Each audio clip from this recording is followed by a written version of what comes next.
귀한 기도 은혜로운 찬양, 아름다운 날에 함께 하시는 하나님의 사랑을 찬양합니다. 아멘. 베드로가 사역을 하다가 몸과 마음이 아주 지쳐서 몸져 누웠습니다. 그래서 힘을 내어 의사선생님께 진찰을 받으러 갔어요. 갔더니 진찰을 하시더니 예, 삼계탕을 먹으면 낫겠습니다. 그래서 그 말대로 했더니 정말 베드로가 거뜬하게 원기를 회복하는 거예요. 사람들이 놀라서 그 용한 의사에게 물었답니다. 그때 의사가 말씀하기를 베드로가 주님을 부인한 죄책감이 치유되지를 않았어. 닭이 울 때마다 그 몸과 마음이 굉장히 스트레스를 받았군요. 그래서 그놈의 닭을 잡아먹으면 몸과 마음이 회복될 것 같았지요. 그러더라는 거예요. 좀 별로 안 웃으시네. 물론 유머지만 이처럼 우리가 주님 말씀에 대한 불순종의 삶을 살면 우리 마음이 나도 모르는 순간에 내면이 상하게 된대요. 반면에 주님 말씀을 우리가 믿고 사랑하며 참 주님의 은혜 아래 우리가 순종하며 살면 우리 마음이 늘 치유를 받고 늘 회복을 하여 늘 푸른 초장, 맑은 시냇물과 같은 복된 삶을 살게 된답니다. 하나님의 눈동자에 비치는 다윗, 그의 고백이 늘 새롭습니다. 사람의 행사로 논하면 나는 주의 입술의 말씀을 따라 스스로 삼가서 포악한 자의 길로 가지 아니하였으며 나의 걸음이 주의 길을 굳게 지키고 실족하지 아니하였습니다. 나는 의로운 중에 주님을 배우리니 내가 깰 때 주의 형상으로 만족하리이다. 우리가 다윗을 늘 부러워하고 그의 인생을 신앙적으로 늘 단독하는 것은 하나님 말씀을 신실하게 순종하는 그 삶의 성공적 삶에 있습니다. 제자는 바로 주님 말씀을 듣고 믿고 순종하는 자입니다. 신약 성경은 예수님 말씀의 보고예요. 그 중에서도 예수님께서 직접적으로 하신 말씀이 이 사복음서 마태, 마가, 누가, 요한복음에 147번 말씀이 기록되어 있습니다. 그리고 바울 서신을 비롯한 여러 서신서와 요한계시록에 173번의 명령의 말씀이 나와 있습니다. 구약의 말씀을 우리가 흔히 율법적 명령이라면 신약의 이 예수님의 말씀, 또 사도들이 주님의 말씀을 기록한 이 어록은, 그 말씀은 율법을 성취하는 사랑의 말씀입니다. 우리 주님 말합니다. 내가 율법이나 혹은 선지자를 폐하러 온 줄로 생각하지 마라. 내가 폐하러 온 것이 아니요 완전하게 하려 왔다 그랬습니다.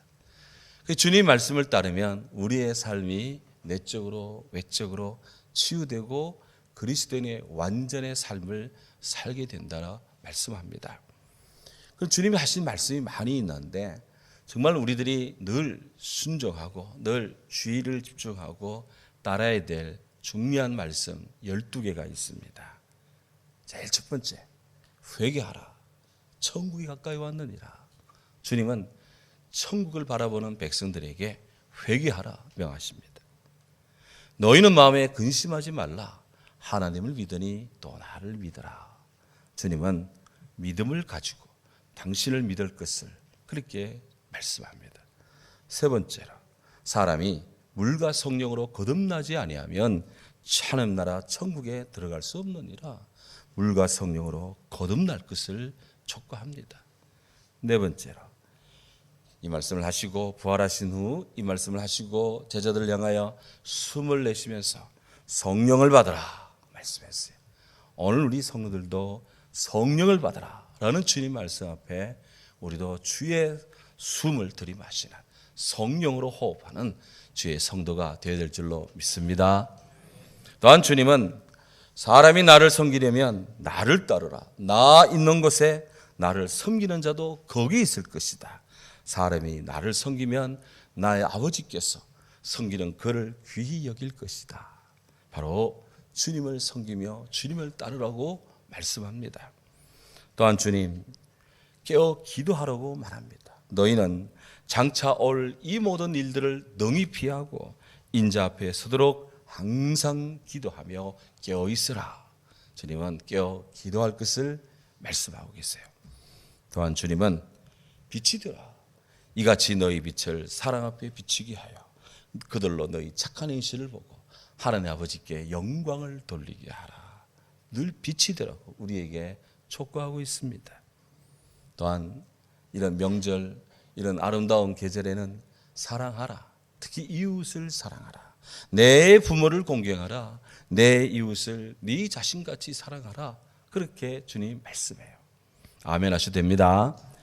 주님은 또한 인생을 살면서 탐심을 물리치라 말합니다. 상과 모든 탐심을 물리치라. 사람의 생명이 그 소유의 넉넉한 데 있지 않다. 너무 욕심부리며 살지 말라 말씀합니다. 또한 주님은 가식적인 외식적 삶을 살지 마라. 바리새인들의 누룩 곧 외식을 조심하라. 가정스러운 삶을 살지 마라. 그렇게 말씀해요. 또한 주님은 당신의 말씀을 지키며 살 것을 촉구합니다. 사람이 나를 사랑하면 내 말을 지키리니 내 아버지께서 그를 사랑하실 것이고 우리가 그에 가서 그 거처를 그와 함께 할 것이다. 주님 말씀을 지키고 살면 주님이 우리와 함께 해주시고 우리 안에 주의 거처를 마련해서 주님이 우리 안에 계신대요. 이보다 더 큰 임마누엘의 축복보다 더 큰 축복이 어디 있습니까? 또한 주님은 복음을 전파하라. 너희는 온 천하에 다니며 만민에게 복음을 전파하라. 그렇게 말씀하세요. 바로 오늘 이 말씀 우리가 성주께서 주의 성도들에게 주시는 12가지 이 중요한 지침이 되는 말씀 중에 제일 끝부분이자 최고의 말씀을 우리에게 주고 있습니다. 만왕의 왕이요 만주의 주이신 삼일체 우리 주 예수 그리스도께서 오늘 사랑하는 제자들에게 그리고 그 말씀을 읽고 따르는 이 시대의 모든 성도들에게 주시는 말씀입니다. 고대의 절대적인 명령권자인 왕보다 더 높고 귀하신 우리 주님의 말씀입니다. 해서 교회는 주님의 이 말씀을 최고의 명령이요 최대의 명령이요 반드시 순종해야 될 절대 명령으로 우리가 믿고 순종하여 지상명령이다, 천명이다, 최고의 명령이다, The greatest commission, 최고의 위임이다, 이렇게 주님의 말씀을 높이 평가합니다. 바로 오늘 이 말씀을 지난주에 이어 또 계속 묵상을 합니다. 18절에 예수님 말합니다.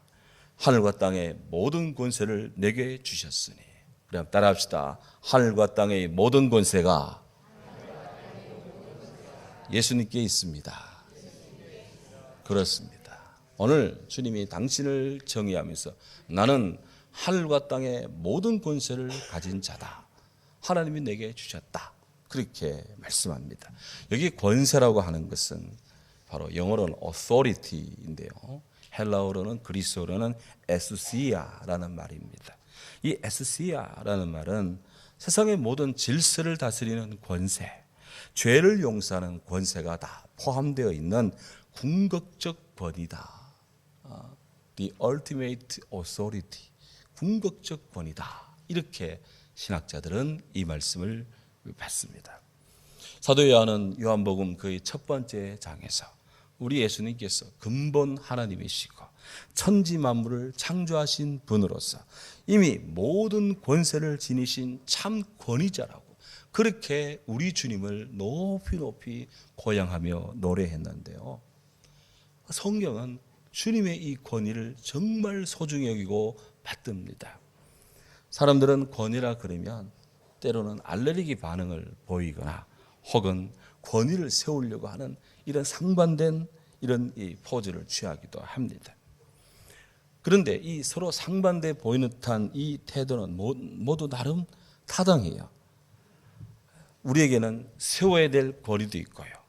벗어나야 될 권위도 있기 때문에 그렇습니다. 바른 권위는 세워야 되고 그릇된 권위는 탈피해야 합니다. 오늘날 사회가 포스트 모더니즘에 너무나 많은 영향을 받아서 사회 각 부분에 권위가 해체되고 있는 것이 일반적인 현상처럼 비춰지고 있습니다만은 그럴수록 우리 땅의 문제는 참 많아집니다. 교육 현장에서 선생님들의 권위가 땅에 떨어진 지 오래입니다.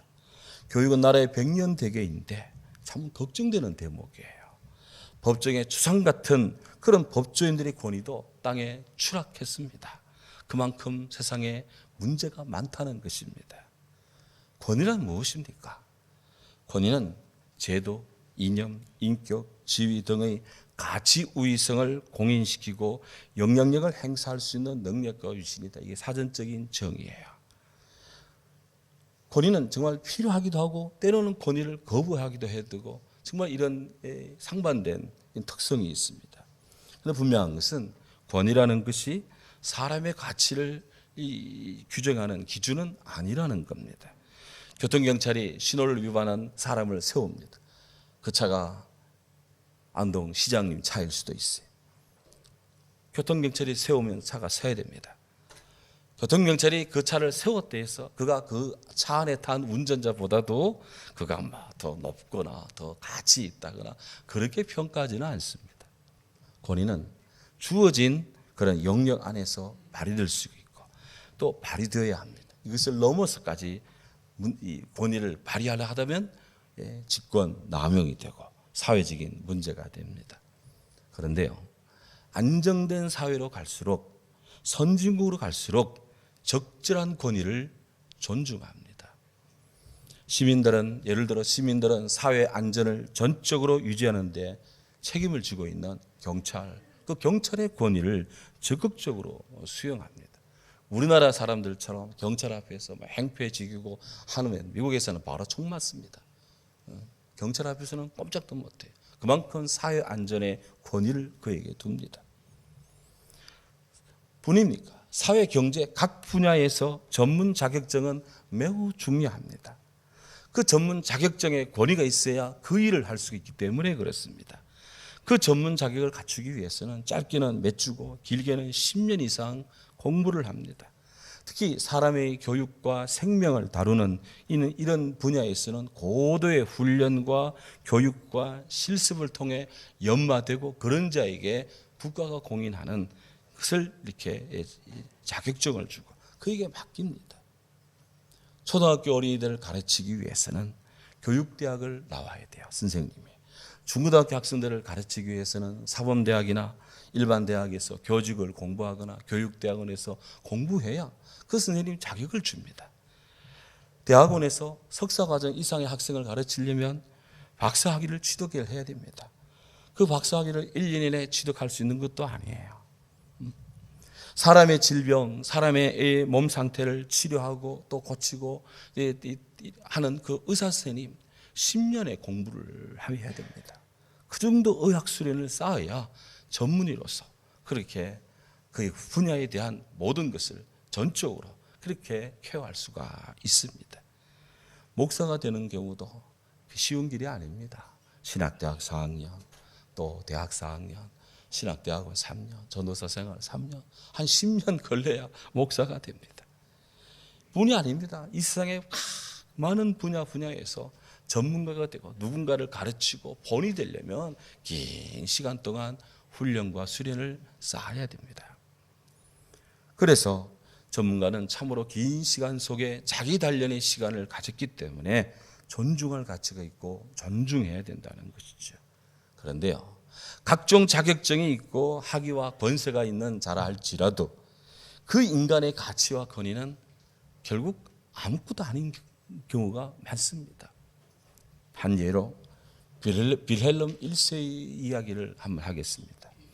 빌헬름 1세는 19세기, 18세기 말 19세기 프로이센이라는 제국의 국왕이었고 북독일 연방의 의장이었고 또한 독일 제국의 초대 황제입니다. 그야말로 격동의 19세기 초엽, 18세기 말 19세기 초엽의 주역입니다. 그가 빌헬름 1세가 독일 제국의 왕이 되었습니다. 그래서 건국을 축하하는 대연회를 여는데 잔치가 무르익자 그가 신하들에게 그냥 아주 그냥 호기스러운 이야기로 이처럼 유럽 전체를 정복하고 우리 독일 대제국을 세웠으니 경들 모두 수고하셨소. 이 게르만족의 국가인 이 왕인 이 짐은 대체 얼마만큼 값을 매길 수 있겠어? 나의 값어치를 한번 신하들이 한번 평가해 보시오. 이렇게 이야기를 했어요. 그래서 언뜻 어느 신하가 나서가지고 찬사를 늘어놓습니다. 예, 저는 황제 폐하께서 한 200억 마르크 정도는 된다고 생각합니다. 왜냐하면 이 독일 제국 전체, 이 전체가 프루시아 이전에 국고금이 50억 마르크였는데 그보다는 한 4배 정도니까 우리나라가 커졌으니 한 200억 마르크는 안 될까요? 참고로 마르크는 옛날 독일 화폐고 요즘에는 독일에도 유로화를 씁니다. 옛날 돈이에요. 이에 질서로 다른 신하가 나서가지고 저는 좀 더 다릅니다. 우리 황제께서는 300억 마르크는 됩니다. 왜냐하면 땅과 산천, 초목, 부동산 가치 다 합치면 다 300억 정도는 됩니다. 그랬어요. 기분이 너무나 좋아진 이 빌헬름 1세가 재상, 아주 명재상이라고 이름이 나 있는 비스마르크에게 의견을 구했습니다. 경은 어떻게 생각하시오? 근데 비스마르크는 거기까지는 한마디도 하지 않고 눈을 딱 감고 있는데 왕이 눈치를 보며 대체 당신은 나를 어떻게 생각하시오? 했더니 비스마르크 왈 저에게 의견을 물으신다면 참 마음이 무겁습니다만은 제 나름대로 생각한 바를 말씀드리죠. 저에게서 폐하는 한 29마르크 정도, 29마르크 정도 됩니다. 1유로가 대충 2마르크고 29마르크는 15유로 정도 되는데 오늘날의 돈으로 환산하면 21,450원. 황제 폐하께서는 21,450원 정도 되겠습니다. 그랬어요. 사람들이 다 충격을 받습니다. 아니, 이게 무슨 소린가? 그때 빌헬름 1세가 침착하게 묻습니다. 비스마르크요. 재상이 그러한 계산에는 다른 이유가 있을 것인데, 예, 저희 계산의 근거는 이렇습니다. 온 우주 만물의 주인이신 하나님의 독생자 예수께서 은 30냥에 팔리셨잖아요. 노예 한 사람의 값인데 우리 예수님께서 30냥에 팔렸으니 한 30마르크 정도를 드리고 이제 천하를 갓 정복한 게르만족의 왕이신 폐하께서는 바로 그 다음 정도 안 되겠습니까? 그래서 30 빼기 1, 29마르크를 드리는 겁니다. 아무리 비스마르크가 위대해도 예수님보다 위대할 수는 없잖아요. 그래서 29마르크 당시는. 빌헬름 1세의 이 일화는요. 황제에게 29마르크를 매긴 비스마르크의 그 비상한 머리, 뛰어난 지혜, 이거를 평가하기도 하지만 인간의 욕망과 표준이 없는 언행심사에 커다란 쐐기를 받고 있는 것입니다. 인간이 가진 권위가 아무리 뛰어나다 해도 그것이 어찌 하나님의 권위에 미칠 수 있겠습니까? 그렇습니다. 온 천하의 진정한 주인이 하나님이심을 아는 것이 바로 지혜요. 그것이 바로 지식이라고 성경은 말씀하고 있습니다. 하나님은 욥에게 말씀했습니다. 트집 잡는 자가 전능자와 다투겠느냐? 하나님을 탓하는 자는 대답할지어다. 누가 먼저 내게 주고 나로 하여금 갚게 하겠느냐? 온 천하에 있는 것이 다 내 것이니라. 하나님이 욥을 보고 온 천하에 있는 것, 하늘 아래에 있는 모든 것은 다 나의 것이다. 우리 주님이 말했습니다. 어제 추석날은 구름이 끼어서 달을 못 보고 어젯밤에 달을 보니 달이 청명하더라. 와, 저렇게 멋있는 달.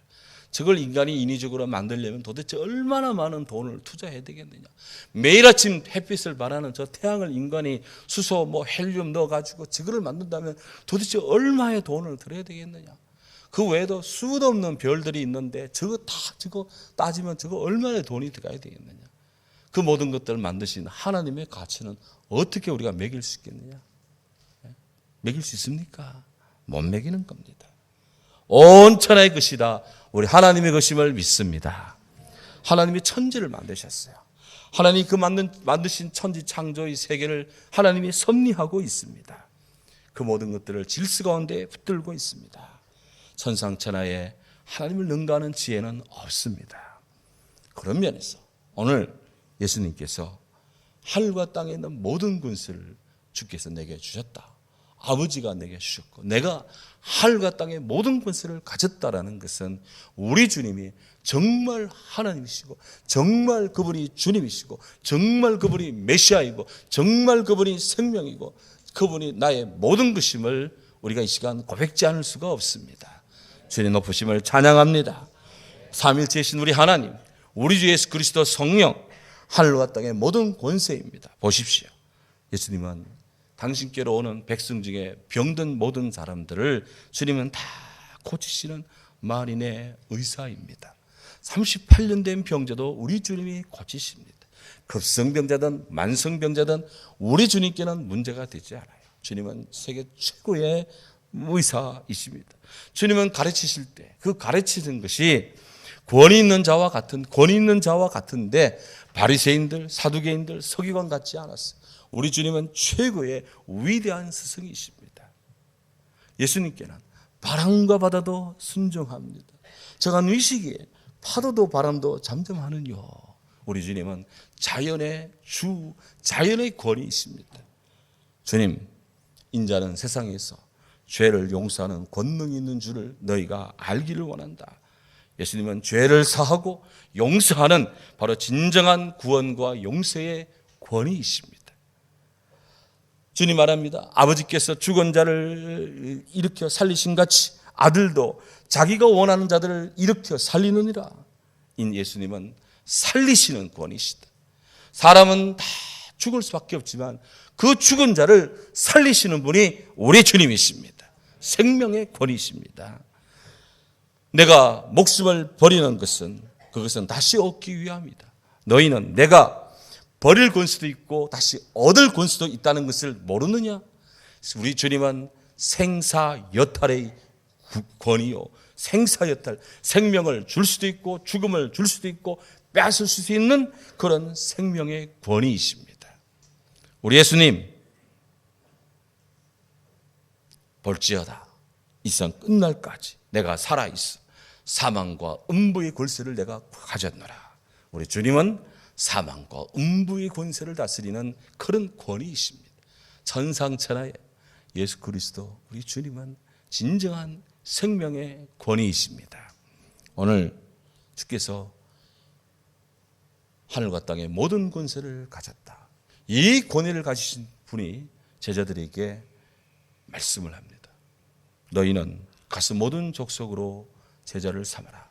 아버지 아들과 성령의 이름으로 세례를 주라. 내가 너에게 분반 것을 가르쳐 지키게 하라.